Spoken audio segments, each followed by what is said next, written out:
अर्जुन के पुत्र अभिमन्यु किसके अवतार थे?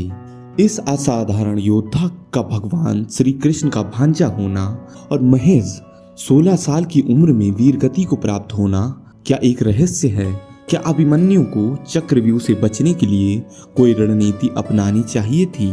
आप देख रहे हैं हरि भक्ति वर्ल्ड। चैनल को सब्सक्राइब जरूर करें और बेल आइकन को जरूर दबाएं। यह सवाल काफी रोचक है, लेकिन मैं इससे भी आगे की बात करता हूँ। क्या आप कोई भी रणनीति अपनाकर अभिमन्यु को बचा सकता था? क्योंकि मेरे विचार से अभिमन्यु की मृत्यु निश्चित थी और तर्कसंगत भी। अभिमन्यु वास्तव में चंद्रदेव के पुत्र अवतार थे। जब चंद्रदेव से कहा गया कि वह अपने एक पुत्र को पृथ्वी पर जन्म लेने दें, तो उन्होंने एक शर्त रखी। उन्होंने कहा कि पुत्र मोह के कारण वह सिर्फ 16 वर्षों तक अपने पुत्र से दूर रह सकते हैं।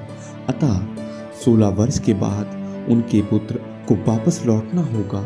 इसीलिए 16 वर्षीय अभिमन्यु की मृत्यु तर्कसंगत थी और मौत को कभी टाला नहीं जा सकता। अभिमन्यु सिर्फ 16 वर्ष जीवित रहेंगे, यह बात श्री कृष्ण को पहले से ही पता थी।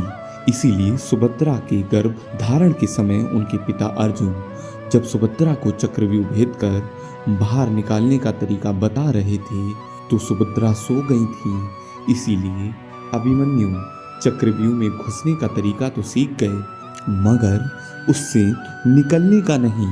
एक और भी दृष्टिकोण से देखें तो अभिमन्यु की मौत जरूरी थी।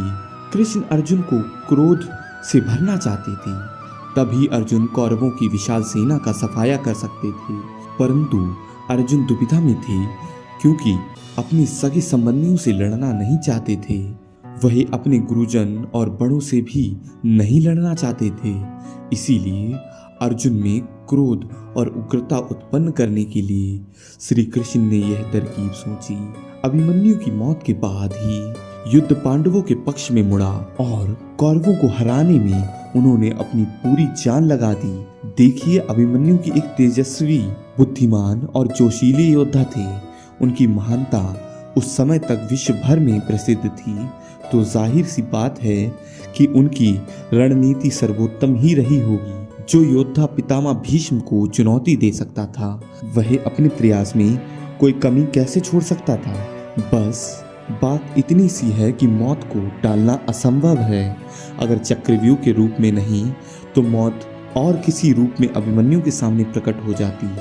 हो सकता है कि हम में से भी कोई बुद्धिमान व्यक्ति कोई रणनीति बता भी दे जो कि सुनने में अच्छी लगे, परंतु वास्तव में महाभारत एक ऐसी उत्तम कथा है जिसमें हर घटना के पीछे कोई ना कोई कारण है या आगे कोई ना कोई मकसद अवश्य होता है।